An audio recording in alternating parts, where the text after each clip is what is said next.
এজন সাধাৰণ গাঁৱলীয়া ল'ৰা যাৰ নাম গোপাল। তেওঁ গাঁৱত জন্মগ্ৰহণ কৰিছিল।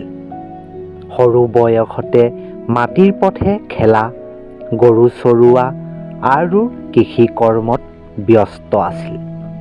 কিন্তু গোপালৰ মূৰত এক বিশেষ আশা আছিল, নিজে যিকোনো পৰিস্থিতিত সফল হ'ব।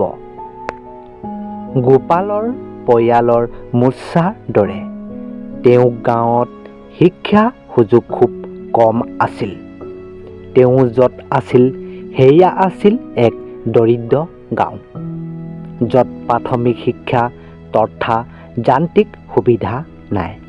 তেনেহ'লে গোপালৰ সমানেই এক কঠিন পথ আছিল। কিন্তু তেওঁ প্ৰতিদিনেই নিজৰ সপোনৰ পৰা পিছ নপৰিল। তেওঁ গাঁৱৰ বাছলিৰ পৰা যি কিতাপ পালে সেয়া পৰিষ্কাৰ কৰি নিজৰ পৰা শিক্ষা আৰম্ভণি কৰিছিল। শাৰীৰিক পৰিশ্ৰমৰ লগতে তেওঁ মনৰ পৰা সিদ্ধান্ত লৈছিল যে একদিনা তেওঁ মহানবী হ'ব, যাৰ ফলস্বৰূপে গোপালেই নিজৰ বিদ্যালয়ৰ পৰা সৰ্বোচ্চ নম্বৰ লাভ কৰিছিল। গোপাল এতিয়া এজন বিশ্ববিদ্যালয়ৰ সফল ছাত্ৰ। তেওঁ যাত্ৰাৰ আৰম্ভণিত সপোন দেখিছিল, এজন শিক্ষিত মানুহৰ পৰা দৰিদ্ৰৰ পৰা মুক্তি লাভ কৰা, আৰু তেওঁ সেই সপোন পূৰ্ণ কৰিছিল।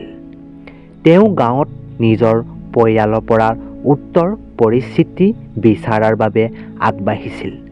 বন্ধু-বান্ধৱীসকল, গোপালৰ এই কাহিনীয়ে আমাক ইয়াকে শিকাইছে যে যিকোনো পৰিস্থিতিত যিমানেই কষ্টকৰ হ'ব, মনোবল আৰু কঠোৰ পৰিশ্ৰমৰ পৰা আপুনি নিজৰ সপোনৰ পূৰণি পাব।